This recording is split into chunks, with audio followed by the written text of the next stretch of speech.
Morgan. And I'm Jake, and this is Neverland Navigation Radio, where we take a trip through the history of one of Walt Disney World's premier entertainment offerings. Yay! The Festival of the Lion King. Yeah, I love our history episodes. Oh, me too. Well, I love all of our episodes, but yeah.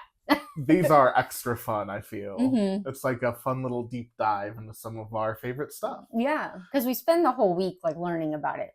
Well, Jake spent the whole week learning about this one. What you hear next week is what I spent the whole week learning about. And I love that. Yeah. Because sometimes I'll be researching stuff and wondering what kind of fun facts that we're both finding about these attractions. Yeah. Yeah. We learned stuff we had no idea about. Yeah. Before we dive into the storied history of the Festival of the Lion King, we want to thank you so much for finding our program. If you are on a listening platform like Spotify or Apple Podcasts and you would like to help support the show, the best way to do it is by subscribing to it and leaving us a review. We love to read them and they help boost the show, so we would definitely really appreciate it. Also, if you would like to see the video version of the podcast that we upload for free every week, check out the Neverland Navigation Co. YouTube channel. We'd be happy to see you guys over there as well. Mm-hmm. And if you are thinking about taking a Disney World or a Disneyland or a cruise line of any brand vacation, think about sending me an email at neverlandnavigationco@gmail.com. I am a free-to-you travel agent that can get you as good of a deal as you could get yourself spending hours and hours online, or better, a lot of times better. Right. And you get free trip t-shirts from our 5-star Etsy shop for letting me be your free travel agent. Yeah. It's like a double win. Yeah. Yeah, it can't go wrong.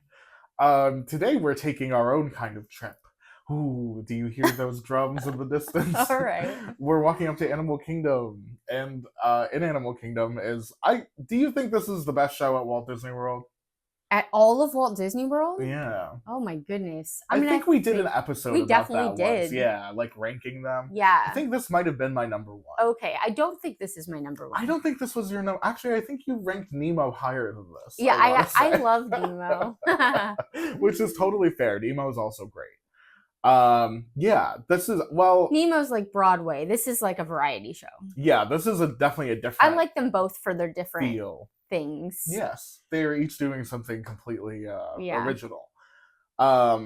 This is, I think, a lot of people's favorite show. Yeah. At Walt Disney World, which is great. It definitely falls into that category for me. I loved it from a very young age, so I'm kind of excited to talk about it because I found things researching it that I had always wondered about and now know the answer to, and some things that I had no idea about and kind of discovered along the way. So it's going to be kind of exciting. Oh, that's super exciting. Yeah. Before we begin, I want to thank some of these sources. I want to credit some of these sources where I found information. Our good old reliable Wikipedia side, a lot of this information comes from the official D23 website, and we'll get into it later, but oddly I'm going to credit a Reddit user this time because they had direct information about the attraction, and their Reddit username is Comped, COMPED, and they kind of talk about Disney history and stuff from an insider's perspective. Ooh, somewhat fun. So yeah, that'll be fun later on. Yeah. But before we dive into all those juicy details, we have to start at the beginning, Morgan. All the way back. Normally we start at the 1800s practically. Yeah. But this time we're starting in 1994 when The Lion King is released, a critical acclaim and audience adoration, including us. Us, yeah. We grew up burning holes in our VHSs of these. Yeah. That's a really good way of putting it. Yeah. Oh my gosh, I've watched this movie so many times. Me too. And growing up, also going to Disney parks, I always had exposure to the Festival of the Lion King, and then later on, PhilharMagic having the Lion King in it. I just was receiving a lot of Lion King in my brain as a child, So it's formative to us, I feel. Yeah, I think I know every word to every song. Yes.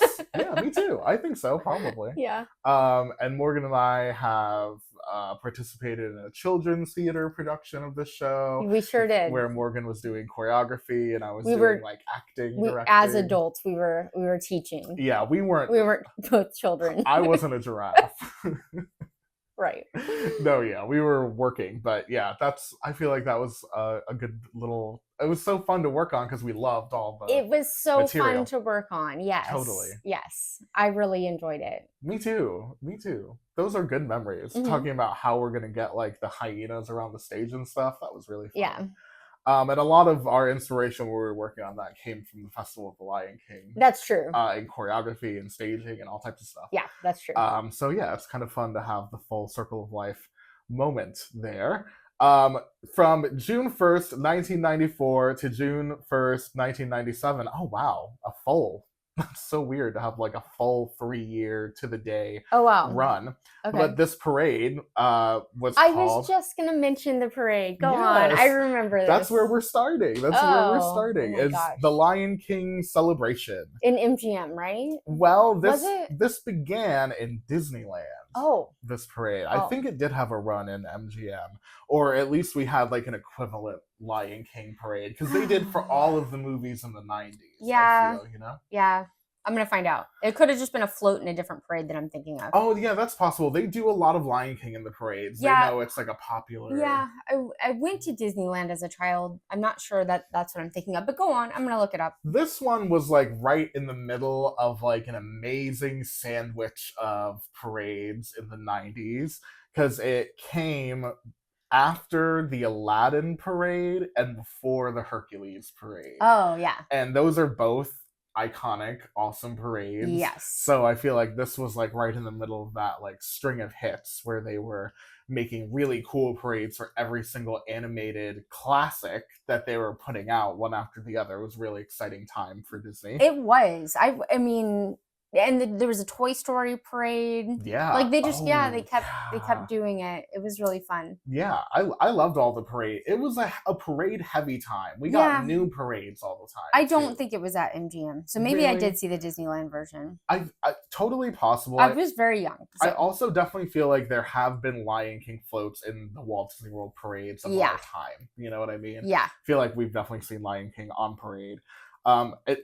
It's crazy how much this parade is part of the history of the attraction that we're talking about. But yeah. Oh, really? Yeah. So this one was the design of it had strong roots in traditional African artwork, vibrant colors, traditional designs, and dance routines based on African dances. So there was a lot of like direct inspiration there. There were 6 floats and 89 cast members. That's a lot of people to be in a parade. Yeah. And okay, so this is actually the most exciting thing about this parade. Okay. It was the first, this is from D23. For the first time, audio-animatronic-like figures, sometimes referred to as puppetronics, were used on the floats, and remote-controlled crocodiles and large African bugs followed them down the street. Bugs? They were, yeah, like, you know how... it's like those free roaming floats. Oh, okay. Like Ursula. But they were bugs? But they were bugs, yeah. Oh my gosh. Excuse me. Well, they were bugs in the Lion King. Yeah, I know. It is scary to think about. Yeah. Like big old bugs on motors. Yeah, that's scary. Yeah. There was even a waterfall on a float and rain coming down from a jungle canopy, and at intervals the parade would stop and the performers would put on a brief street show for the guests. Wow. Featuring Circle of Life. With real water? With real like water. Wow. There was like water features on the floats. That's crazy. Hey, guess what? What? You can see it in Festival of the Lion King. Oh, yeah. Okay, but on a float going down like Main Street or whatever is wild. It is wild. Like to think that in like the daylight they were like, moving up through the people is crazy. Okay. Atop of several floats, puppetronics allowed the animatronic animals to be controlled by a puppeteer, but still retain complex movement, allowing for a smoother and more realistic performance. So we're gonna talk more in depth about how the puppetronics of it all work a little bit later on. Can you tell me, are puppetronics something that is they still do in Disney parades? In Disney parades, I feel like less. Okay. I can't think of a recent example of puppetronics in a Disney parade. But in the 90s, well, we get into it a little bit here, but in the 90s, they were pretty popular. Okay, cool. And sounds like a good idea. I know, right? They're like a hybrid thing of like the best of man and machine. Yeah, yeah. which takes us, speaking of the 90s, it takes us to the day Disney's Animal Kingdom opened, which is, Morgan, this is a test. Oh, April 22nd, 1998. You nailed it. You absolutely devoured it. Good job. That's so crazy. Earth Day, which is actually also my little brother's birthday. No kidding. Yeah, so it's easy. That makes it a little easier for me. It's only 5 days from my birthday, so I remember it, but I don't, you know. And my sister, my brother, and my child were all born on the 22nd. Oh, wow. So it's... Okay, yeah, it's in the web of information. Yeah. I totally get it. Well, that's the day Animal Kingdom opened, and on opening day, if you were going to Animal Kingdom, you could visit the Oasis. You could visit Safari Village, which is now called Discovery Island. You could visit Dinoland USA, sponsored by McDonald's, Africa and Asia, and you could visit... What was the Oasis? That's like when you're going in the beginning and there are the animal exhibits on each side. Got it. I didn't know that was the name of it. Yeah, I don't think I knew that either, actually, but that's what it said. Okay.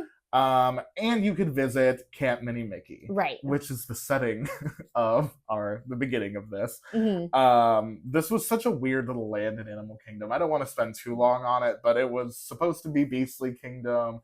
They ran out of budget. They built Dinoland USA, and then we ended up with this land being used for the cheaper Camp Mini Mickey, right? Which is basically like stroller parking, meet and greets, a couple little shows, and this. Yeah, but you have like really solid memories of some of these shows back there, huh? Yeah, we won't even get into the Pocahontas and her forest friends of it all. Okay. But yes, I do have like very certainly Mickey memories. And Minnie were also back there in safari gear, right? I think that was the meet and greet. Okay. If I remember. I mean, you can still see them in these outfits in different places now. Yeah, they moved them, but I think that's right. Yeah. I think they were the meet and greet.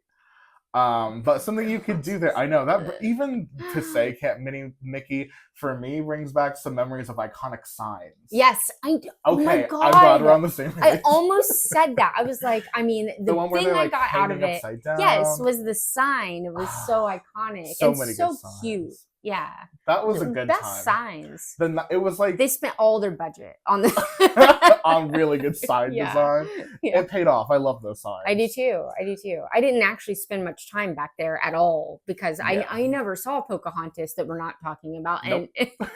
and I didn't see the Lion King show until I was an adult. Oh my gosh, I forgot. That's right. Yeah, my family doesn't really do shows. I went back there one time and I was waiting in the line, which was an outdoor queue back in the day when this attraction was in its first home. And they had those really hot lights like in the ground, and I was like doodling around as a kid, and I like fell over and I put my hand into one of them and it burned my hand real bad. And so I have visceral memories of the show for lots of reasons, but that one's really stuck in my brain. Yeah. I was actually talking to my mom about the show the other day, and she still hasn't seen it. So no way. Yeah, I was like, you would like it. There's acrobats and stuff like that. We're gonna go. I'll take her. Don't worry. You should. Absolutely. And I would love to hear her thoughts, first of all. And then second of all, in Animal Kingdom, which is a park where sometimes there's not as much really, you've got to fill your day up with stuff sometimes. I feel like it's a really Make it worth the walk up in there. Yeah, it is. And also 30 minutes in the AC is priceless. Yeah. Priceless in Animal Kingdom. Anyway, I'll stop hawking the Festival of the Lion King. But that's where this was, Camp Mini Mickey, and it was like a celebration with Simba and his friends and a group of singers, and it was in the style, like Morgan was saying, of a review featuring the music of Elton John and Tim Rice from the movie. And it's not a condensed version of the Broadway show or the movie. It's got like an original story where they're doing this festival performance for Simba. It has a totally different aesthetic than the Broadway show. Yes, I would agree. It's a little more like more whimsical. Like more like the animated. I feel like I agree. They capture the look of the animal, like of what Simba looks like, and right, where a lot of that story in the Broadway version is being told with masks and with costume and makeup, right? And this one, the characters from the film are represented as floats and stuff and walk around characters, and then the ensemble of the whole thing are dressed in the like tribal animal costumes. Yeah. Which is a very cool kind of dichotomy. Yeah, a like little it bit a of a lot. blend, I guess. Yeah. Yeah, and it's cool. It all feels like it's in the same universe. Yeah. And like the set design and the lighting pulls it all together. I think I like this maybe even better than what I've seen. I haven't seen the Broadway. I'm sure I would love it. But I like that this is more on the track of the animated movie because that's what's in my heart. Yes, absolutely. And in a theme park, it translates really, really strongly. Yeah. Really, really well. It's like, it's like in Frozen, the musical, they represent Olaf with a puppet. Yeah. But it looks just like Yes. Olaf from the movie. Right. So it's like he's alive. And that Yes. translates so well Yes. to the audience, I feel. I love that. But yeah, this one's the show is performed inside a roofed open air theater in the round. Roofed open air So theater. we had some So it's walls, yeah. kind of like half walls that were like preventing you from looking outward. But And it's then- air conditioned. How do they do that? No, it wasn't in the beginning. Oh my gosh. It was open. You know what it was like? The Beauty and the Beast theater. Oh, okay. It was kind of just like that. But yeah, I don't really remember it because they put, or I think maybe the first time I went, it might have been, but then they put a roof on it in 2003. It stayed in the same spot the whole time? Yeah. Okay. Until it's hard to imagine moved. now because now, it did move. It did, and yes, it stayed in the same spot until it Can't moved Minnie for Mickey Pandora. went away. Right. Okay. Right. Got it. Yeah. That's what I was wondering. Just because I thought I knew where Camp Minnie Mickey was, but when they add a new land, everything kind of gets like, did I really know? You know what I mean? Right. It gets confusing. MGM is so like that. Yes, exactly. I'm like, what used to be where? Yes, exactly. Very hard to figure out sometimes. But yeah, I get that. But in Camp Minnie Mickey, it was all in the same place. I wonder what actual attraction sits in the space that this used to occupy. Yeah, me too. That's kind of interesting. I wish I would have looked that up. Maybe I wonder. I can try to look it up. I wonder if it's. Do you want to guess? Oh, I guess it's Navi River. Oh yeah, maybe. It would be cool if what would be cool is if what is in the spot Festival of the Lion King used to be is now where the drum circle is. Oh, in Pandora, because it would almost be like a thematic connection. I would like that. That's kind of small. The drum circle? Yeah. That is a pretty small little area. But still. That walk around there. Or Navi River Journey would be cool because they've got a shaman of song in there. Look at me looking for loose You have to connect connections. Yeah. Yeah. All right. I'm going to go on. It was in this open air theater. There was a roof. Now we've got all the facts. And it was hosted by 4 performers dressed in costumes inspired by traditional African dress, each one of them having a Swahili name meaning masculine and strong, good looking, princess, and the gift. All right. Yes. So everybody sits in 4 sections, each with an animal name: giraffe, elephant, warthog, and lion. Is there one that you want to be in when you go, or do you kind of not care? No, I don't care. You have to make a sound for each one. But I don't. I hope people don't hate me for this. I don't actually do it. I think that's fine. Okay. I think that's fine. Enjoy the show the way that you enjoy it the most because you're the one who paid to be there. You know what I mean? Okay. And you're not hurting anybody. It's not like you're filming it with the flash on. Yeah. I would so much rather. I also don't sing during sing-alongs. You know what I mean? Yeah. I'm just not that girl. You're not that girl. And that's okay. You're this girl. These animals are represented by large puppetronics. Here come the puppetronics again. On parade-style floats, which were originally built for that parade that we were talking about. So they're hybrids of traditional puppets, and they're controlled by concealed puppeteers and audio-animatronic-like automated figures. So they're like a hybrid of the two.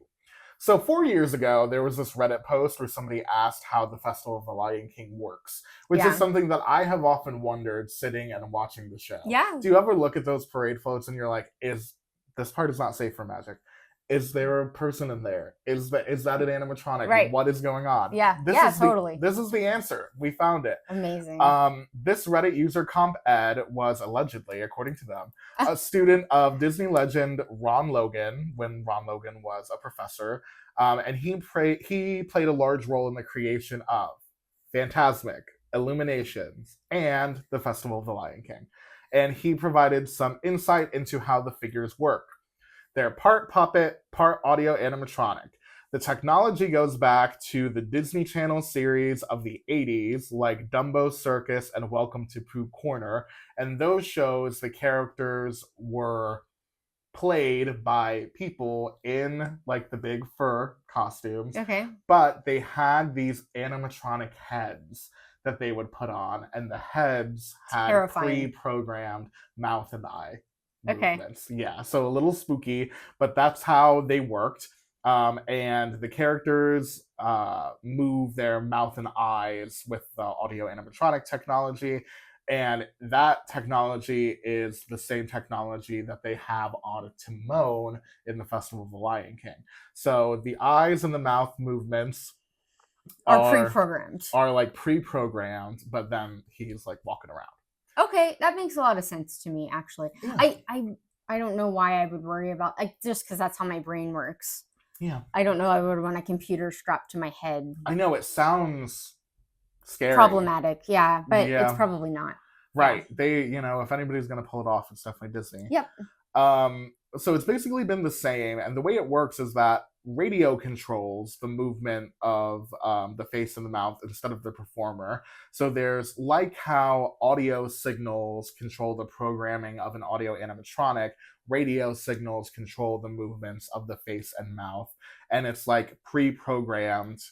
The movement themselves is pre-programmed. So the show can be slightly different depending on when they trigger each program, but it's a set of commands. Who's triggering it? That isn't something that they go into, but Oh, it was okay. something that I was wondering. And I think the answer must be somebody whose job it is to do that. Not the person in the costume. Right. Okay, that would be a lot of responsibility. Exactly. I think it might be based on somebody is running the commands, like how if you've pre-programmed like a lighting package for a show and you hit go, go, go for every single one. I bet it's like that. And this person, this Reddit user, is saying that instead of hitting play one time and now it's going to blink when it's supposed to the entire show or whatever, it's like a series of commands that they can like go, go, go for the whole time. So that's really interesting. So that's how those work. And then also, the floats are different. The figures on the float, they don't have to move like the walk around characters move. So they are able to like, how Lucky the dinosaur had the flower cart? Yes. And that's where his like computers Computer were. was hidden, yeah. That's what basically they did with the puppetronic floats as well. So this person is saying the giraffe in the show, for example, the neck movements are audio animatronic, the mouth and eyes are audio animatronic, but then the giraffe can also move their legs, and that would be controlled by a puppeteer who lives in like the base of the puppet. Okay. So that's like a crazy and they're all different. Some of them, the mouth on Pumbaa, they're saying they think the mouth is a person and the legs are a person, but the eyes are radio controlled. Yeah. So like, that makes sense. It's kind of, it definitely makes sense, but I never even thought it could be both. I just always assumed it was one or the other. Either that's a puppet or that's an audio animatronic. Yeah. I wouldn't have thought about a blend either. Yeah. Yeah, very that's interesting. Strange. Anyway, so that's how those work. I had kind of always wondered about those, and that was interesting to find out. But other than them enclosing the theater in 2003, it pretty much stayed the same until it didn't in 2014. Until it didn't. Yeah, because the world of Avatar was replacing Camp Mini Mickey. Yeah. And the show went into a 5-month hiatus until the new theater was constructed. And it was the Harambe Theater. They opened it in the Africa section of the park, which definitely makes sense with the story of the Lion King. Yeah. And they didn't have to knock anything down to build the Harambe Theater. It was just forestry around the African area, the Africa land of the park. Uh-huh. So they just kind of It's hidden back there, though. I don't love that for other people. Like, obviously, we know where it is. But, like, first-timers, I worry they'd miss it. The first time I came back to Walt Disney World, I was obviously looking forward to seeing the Festival of the Lion King. And it took me a minute to figure out where it was. Yes, exactly. And I knew what I was looking for. Right, exactly. So, yeah. Yeah. I can attest that it's hard to find. You have to kind of walk back by a restaurant where you're like, if you're coming from that direction, where you're like, am I supposed to be here? Do I need a reservation to be back here? It's weird. It is weird. And that pathway, so that was the expansion of And Africa. there's not a giant sign, is there? No. Why not? There is a big sign on the actual building, but you can't see it unless you're across the water from it or until you're like just coming up on it after walking through Africa by that like open air seating. Yeah. Not open. Yeah, open air covered dining, Yeah.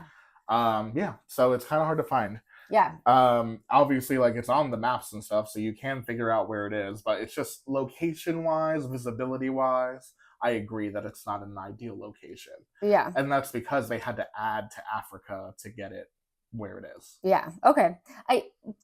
Jumping back to where it was before. Yes. There wasn't an answer on the internet other than Camp Mini Mickey is now Pandora. Yes. But I'm looking at an old school map, and I definitely think it's where Navi River is. Really? Yeah, because this is it. So like, here's where you would take a left to go to Pandora, right? There's the bridge you cross, and then you're in Pandora, and like that's the first thing you would come to, and then that's where Flight of Passage is.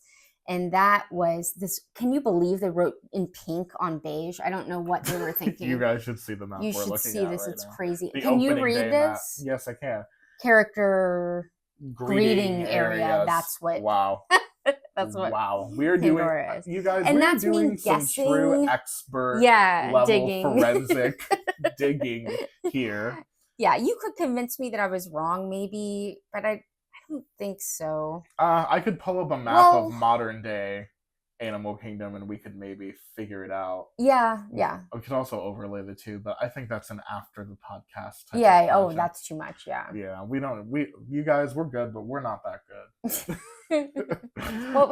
What's here? Oh, I don't know. Okay. Off the top of my head, I can't figure it out like you can. Okay. Yeah, I can kind of like be there in my head. So I mean, it could be that Camp Mini or not, the Lion King is where Flight of Passage is, and that this H is where Navi River is, and F is over. Yeah, because there's the bathrooms. F is Satuli. Yeah, Satuli.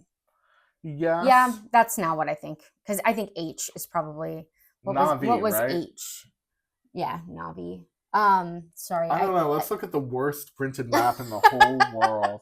Pink on beige. Okay, that was Pocahontas under Forest. Right? Yeah, so that makes sense because there's a river. I made your connection. Just around the river bend. Oh my gosh. Navi River Bend. Oh, hey, I'm very happy with that. Yeah, I'm okay with this. Yeah. Okay, so Flight of Passage turns out is what I think. Yeah. Festival of the Lion King used to live on the land that is now occupied. And you said that the whole time it was there, it didn't have a air conditioning. It didn't. No, they did at some point while it was still there. They did. So it was a building from 2003. But like this makes sense to me. This thing that they've got going because it's what I remember: a gazebo type roof, and then it's on these like these stand things, these metallic stands. You can even see the outdoor queue where I burned my hand on this map. But yeah, and then later not the writing. Later on, they built the walls that connected the floor to the gazebo thing on the top. So I think that this is probably an opening day map. Yeah. If I had to guess. I would feel a little bit more confident about my assessment if there was also a bathroom here, because there is a bathroom right by Navi River. But I think the bathrooms might be new. Yeah, because there's only one. Yeah. And a payphone. Ooh, we needed those back in the day. I guess. Not so much anymore. Yeah. We do laugh when we see them in Epcot now. We do. We made a game of it. Yes. Okay. All right. So yeah, due to the construction of Avatar, we got a new theater out of it. Now it's in Africa. The only other change that has happened to this is the COVID-19 shutdown. When Walt Disney World reopened in July 2020. It was shut down for a while. Yes. After the shutdown, all of the stage shows were still closed, even after the parks reopened, because I don't know if you remember this, Disney was in a dispute with the Actors Equity Association over allowing performers to wear face masks and providing regular testing. So after that, the show... That's unfortunate. Yeah, that whole dispute was kind of unfortunate. After that, it did reopen in a shortened version called A Celebration of the Festival of the Lion King, and that was like distanced choreography, no interactive elements, and the birds don't fly. I think was what that version was. Why didn't the birds fly? I think it was because everyone had to be far away, so they couldn't like do the safety hooking stuff without being, you know what I mean? Wow. Like you can't touch each other and do that, I guess. I don't know. Oof. That's my best guess. But yeah, I remember seeing it in this version and it was kind of sad. Yeah. They did add some cute choreography in that moment that I did like, but still, it's hard to have the same feelings you have at that part of the show, the Can You Feel the Love sequence, without the flying, because it's like the whole emotional part of it. Luckily, the original show returned in 2022. So that was a little while after. Yeah. Early 2022? So it July. took a little over 2 years off. Well, from the original show. Okay. From the original, yeah. Okay, yeah. It felt like a long time. Well, and that's not counting when the park was fully closed. Right. I think the issue with them closing the Lion King show and the Nemo show was that there's already not as much to do in that park as some of the other parks. It was hurting. Ugh, yeah. Closing, that's like closing maybe like a fifth of the offerings there. Right. Yeah, that was a tough time. I was glad that they reopened it, even in like a limited capacity. They did that with Beauty and the Beast too. They like changed the staging and stuff. But then the originals came back, and now it's in like basically everything about the show is the same ever since it opened in Camp Mini Mickey, other than the location. Very little has changed. Oh wait, I forgot to tell you, Timon gained the ability to blink in 2009. Oh, okay. He didn't blink before. Is it like how the walk around characters blink? Is that the same technology, you think? I think so. Probably. Okay. You know what they were comparing it to when I was reading about it? They were also comparing it to that Mickey Mouse meet and greet where he's a magician and he can talk. Do you know what I'm talking about? I'm aware of its existence. Mickey. I haven't gone to. I don't think it's a thing anymore. I think they took it away. I didn't go to it when it was a thing. I mean, I don't think I went to it either, but I saw clips. He's a costume character, but he's got that radio controlled mouth and eyes, and then he can also talk. Like it also plays a Mickey voice in tandem with the mouth. That's pretty cool. I think it's they have really cool technology for this kind of thing now, because I get that this isn't the same, but I'll mention it anyway. But when we were on the cruise, and I'm sure this is probably also available in Disneyland, although I didn't experience it there, but there was an Iron Man meet and greet, and we talked to the cast member about how he was doing this, because he was talking to the guests like he was actually talking to the guests. Like the things he was saying made sense. It wasn't just like, hey, you know what I mean? Or it was like live voice filter, like a live voice. No, modulator. It wasn't. They had over 200 things recorded, and the guy that was in the costume could do a series of different, like it was almost like a sign language he had to do that would make his costume say that's how one of these like 200 work. Yeah, oh my gosh, I was like, how that my mind was blown. My mind is still blown. It's like if he moves his middle finger and thumb at the same time, they've got to learn a whole other language. Yeah. What? Oh my gosh. Yeah. You need like a PhD to be Iron Man. I know. That's crazy. I'm just kidding. It's not that bad. But like, wow. Well, that's definitely a language credit at least. Yeah. Timon, I don't think his is that complex. No, probably. I think all of the old ones, either someone. Well, Timon doesn't talk to. No, like it's kids. just overhead. Yeah. Piped in voice. Yeah, it's a little different because the Stormtroopers. But do you think the Mickey was like that? I think the Mickey, like the mask, talks like Iron Man or like the Stormtroopers. Yeah. Like the costume plays. I think this is fascinating. It is fascinating. To me, it's a little scary. I don't know what it is. There's something slightly unsettling about a humanoid thing, but there's a separate source of sentience for the words coming out. I don't know what it is, but that's like, to me, that is a little creepy. But before I knew how it worked, it's so magical. Yeah. Like Oh, the yeah. effect is so magical. Of like, I think when I learned how it worked, it was so magical. it is still very because magical. I was like, this is just so technically, yeah, that's magical in a very different way. Yeah. But when I was a kid, I was like astounded by the fact that Timon could like move his mouth. Yeah. And his voice was coming out, but it wasn't their voice. So like how like I couldn't understand how like the mouth mechanism was so amazing. Yeah. And the answer is that it's radio controlled. Yeah. It's not like a person at all, which is, crazy technology. Yeah. Puppetronics, baby. Who knew? Okay, so that's kind of the history of that. There are some other Lion King shows around the world. Do you want to hear me tattle them off really quick? Oh, sure. Tally them off? That's what I think I meant, yeah. Festival of the Lion King also has a show called Festival of the Lion King in Hong Kong Disneyland. Is it the same? It is not the same. It ran from 2005 to right now, the present. And it's aesthetically similar to ours, but this is cute. I put this in because I thought you'd find it interesting.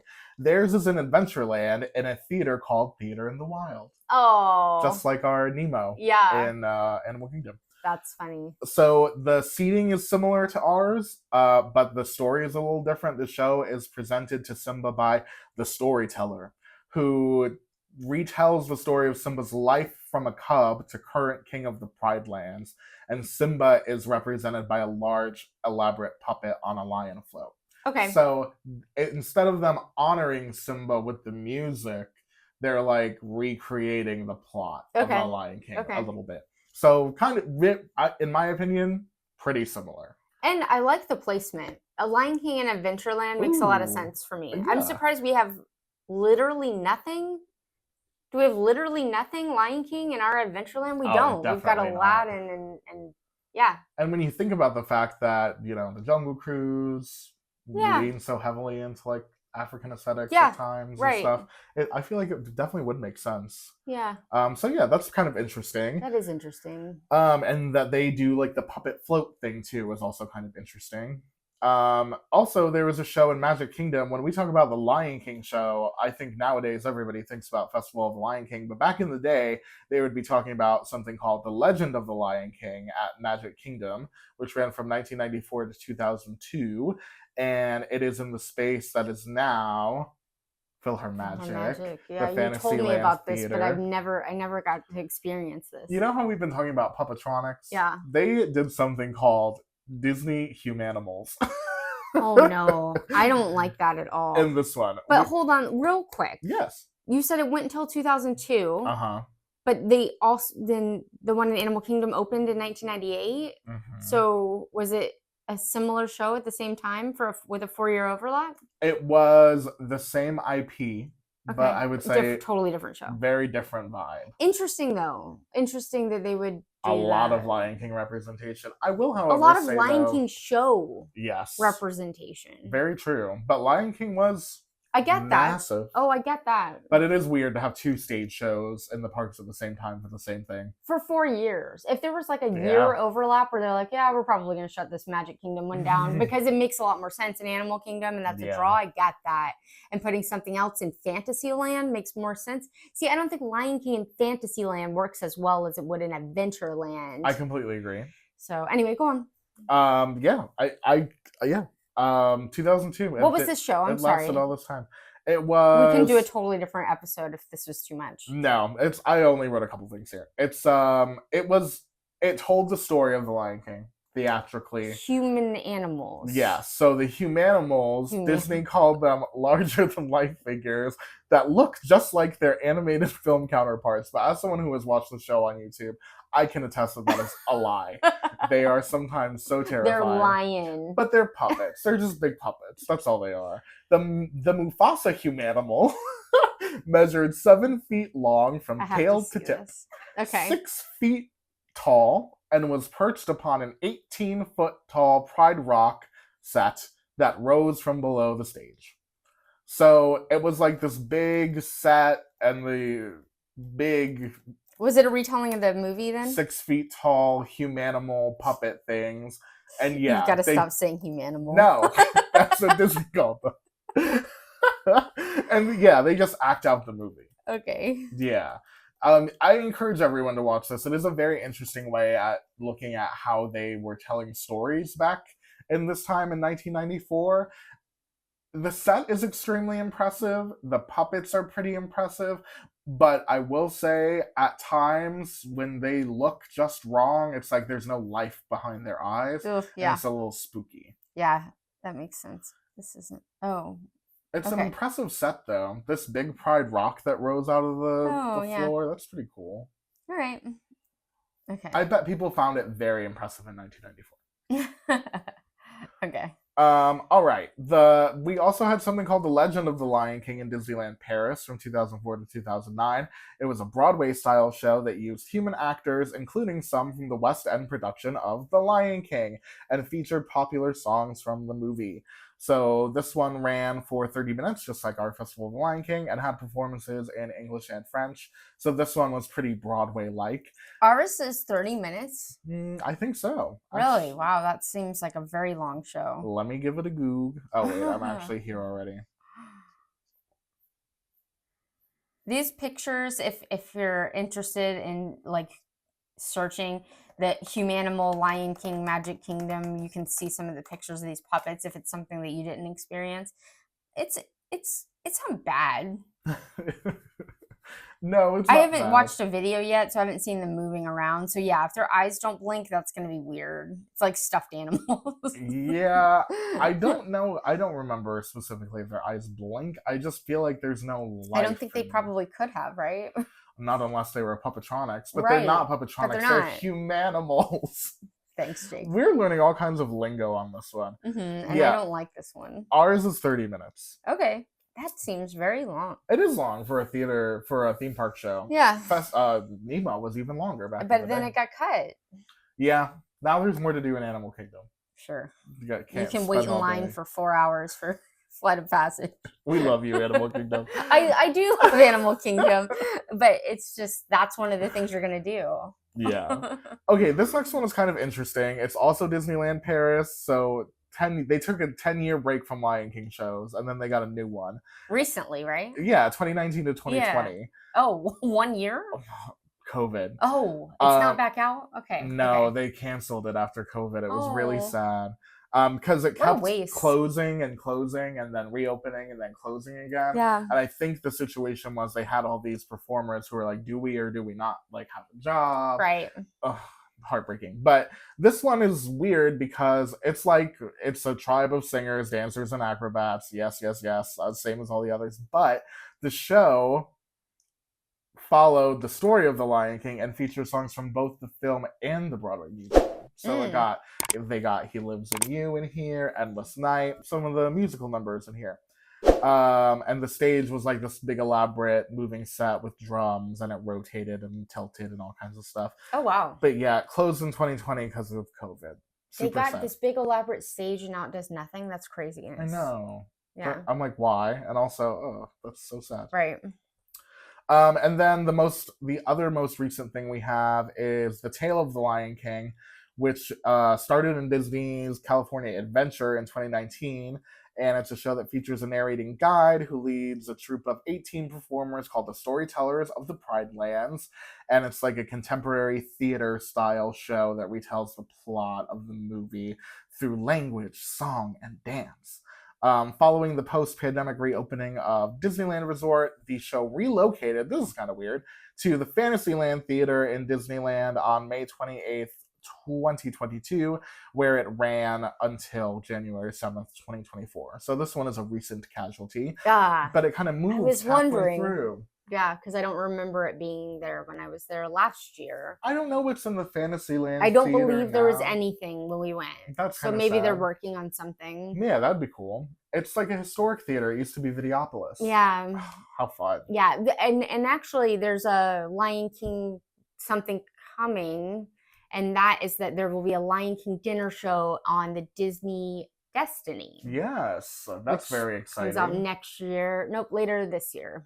I bet it's going to be inspired by Festival of the Lion King, like aesthetically. I've seen pictures and it looks like it's going to be aesthetically more Broadway. Really? Yeah, so you know how you know how I sent you video from the Arendelle dining experience on the Disney Wish? Yes. It's that same space. Mm-hmm. So they don't have a lot of room for like a big puppet or anything. Right. Or a whatever.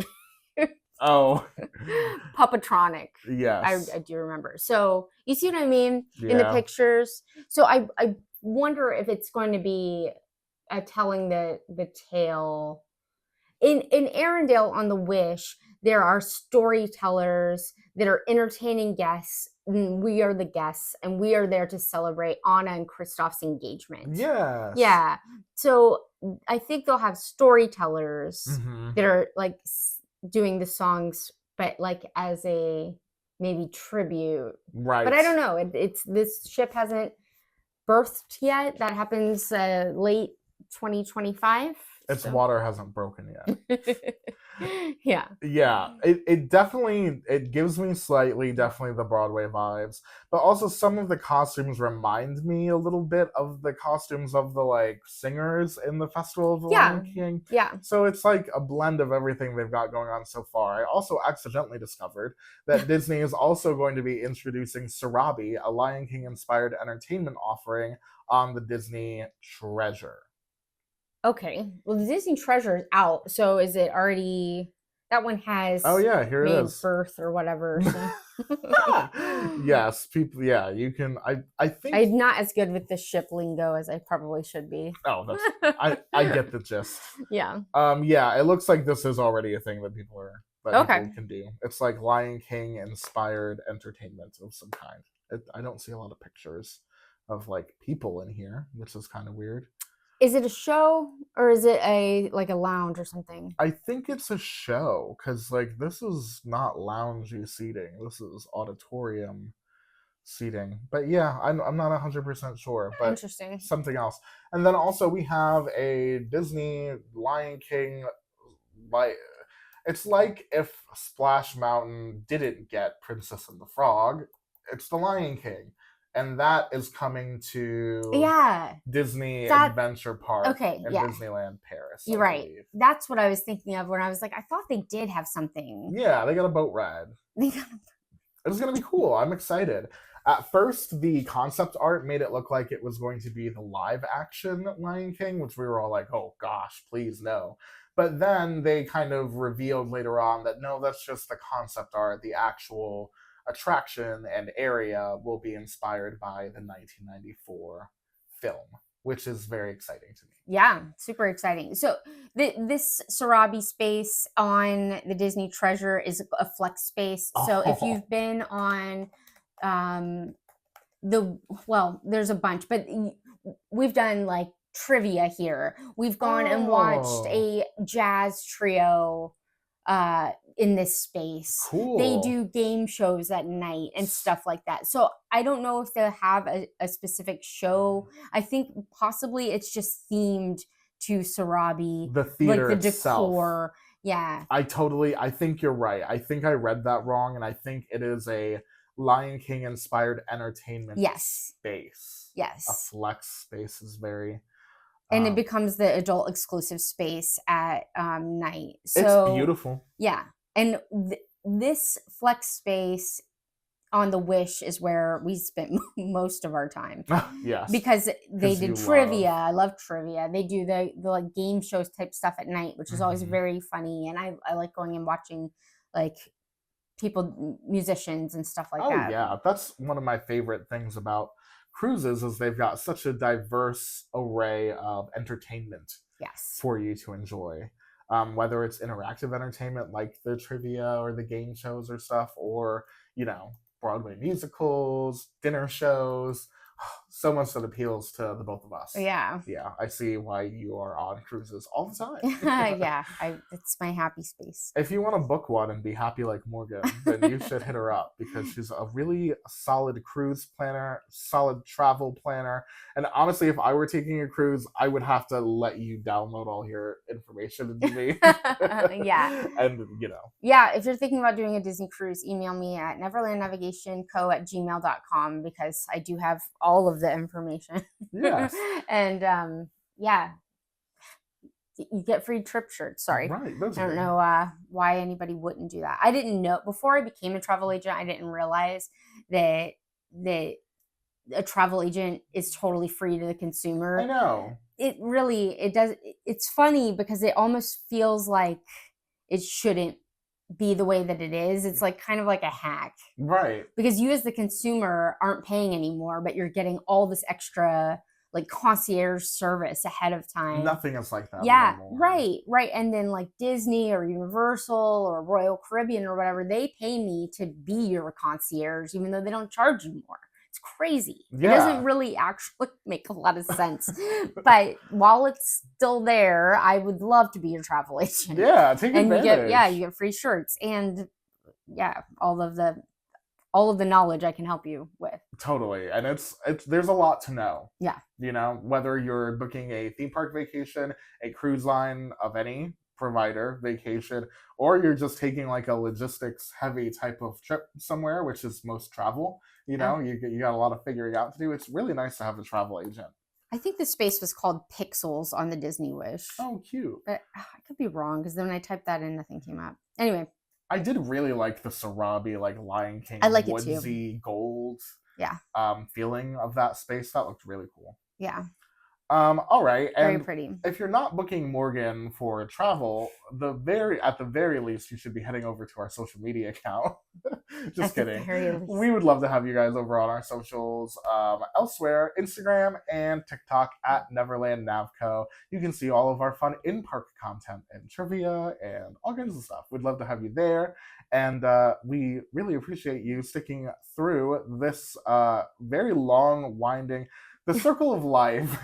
It's long, it's winding. Yeah. To the end. It's been fun. Next week, Morgan's going to tell us about...